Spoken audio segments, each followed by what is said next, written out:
কি করে বুঝবেন মৃত্যুটা ভালো হলো? এক নাম্বার আলামত আন-নুতকু বিশ-শাহাদা, মরার আগে আওয়াজ করে জিকির করে কেউ যদি পড়তে পারে লা ইলাহা ইল্লাল্লাহু মুহাম্মাদুর রাসূলুল্লাহ সাল্লাল্লাহু, এটা হচ্ছে আলামাতু হুসনিল খাতিমা। আপনার মৃত্যুটা যে ভালো মৃত্যু হয়েছে এটার আলামত। কি মৃত্যু? সবাই বলেন ভালো মৃত্যু আমরা চাই কি চাই না? ভালো মৃত্যুর এক নাম্বার আলামত কালিমা পড়ে যদি মরতে পারে।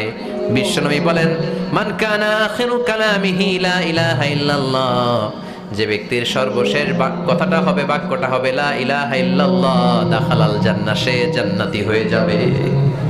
সুবহানাল্লাহ পড়েন। এরপরে বিশ্বনবী বললেন আল মুমিনু ইয়ামুতু বিজাবিন ইরকিল জাবিন, মুমিন যখন মারা যায় তার কপাল ঘেমে যায়। সুবহানাল্লাহ পড়েন। হাত ঘামে না, পা ঘামে না, মুমিনের কপাল ঘামে। সুবহানাল্লাহ। এজন্য কেউ মারা গেলে কপালের মধ্যে হাত দিবেন, দেখবেন ওই ঘামের মধ্যে একটা জান্নাতি ঘ্রাণ আছে। সুবহানাল্লাহ। আল্লাহ, আমরা যখন মরে যাব আমাদের কপালটা যেন এরকম ঘেমে যায়। আমিন পড়েন আর জোরে আমিন। আল মুমিনু ইয়ামুতু বিআরাকিল জাবিন, মুমিন মারা গেলে তার কপাল ঘামে। কপাল ঘামলে বুঝতে হবে এটা ভালো মৃত্যু, ইমানি মৃত্যু। চিল্লায় বলেন ঠিক কিনা? এরপরে বিশ্বনবী বললেন ফি লাইলাতিল জুমা, জুমার রাতে যদি মরে, আও ফি শাহরি রমাদান, কিংবা রমজান মাসে যদি মরে, আও ফি সাফারিল হজ, কিংবা হজের সফরে যদি মরে। বাংলার জমিন থেকে অনেক হাজিরা হজ করতে যায়, অনেকে ওইখানে যে আরাফাতের ময়দানেও মারা যায়, এরকম হাজি আছে না নাই? খুশনসিব, এটা খুশনসিব। আলহামদুলিল্লাহ পড়েন। এরপরে বিশ্বনবী বললেন মাউতু শাহাদা, আল্লাহর রাস্তায় জিহাদ করে কালেমার বাণীকে উপরে তুলে ধরার জন্য কেউ যদি শাহাদাতের বাণী, শাহাদাতের পেয়ালা পান করে, শাহাদাতের মৃত্যুর চাইতে ভালো মৃত্যু আর হতে পারে? শাহাদাতের মৃত্যুর চাইতে শ্রেষ্ঠ মৃত্যু আছে নাকি? কথা বলেন।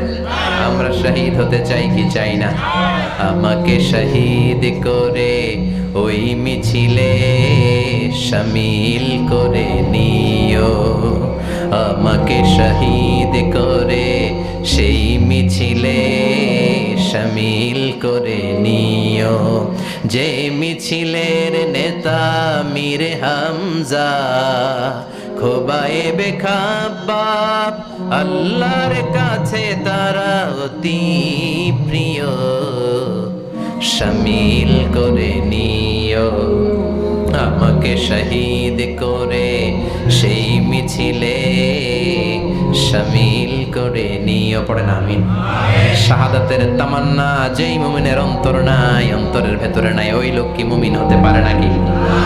মান সাআলাল্লাহ শাহাদা, বিশ্বনবী ফরমান যে ব্যক্তি আল্লাহর কাছে শাহাদাতের মৃত্যু চায়, বাল্লাগাহুল্লাহু মানাজিলাশ শুহাদা ওয়া ইন মাতা আলা ফিরাশিহি, কেউ যদি আল্লাহর কাছে শাহাদাত অন্তর থেকে কামনা করে, রব্বুল আলামিন ওই ব্যক্তিকে শাহাদাতের মর্যাদায় নিয়ে যাবেন, যদিও সে বিছানায় পড়ে পড়ে মারা যায়।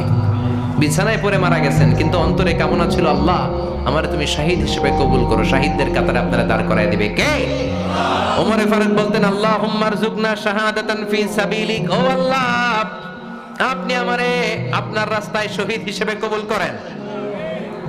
ওয়ারযুক মাউতি ফি হারামি রাসূলিক, পৃথিবীর কোন শহরে মরতে চাই না, বিশ্বনবীর শহরে মদিনা শহরে আমার মৃত্যু কবুল করেন।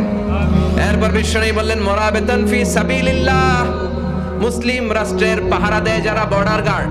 আমাদের দেশের বর্ডার গার্ডের কি বলে? আগে বিডিআর ছিল, এখন বিজিবি।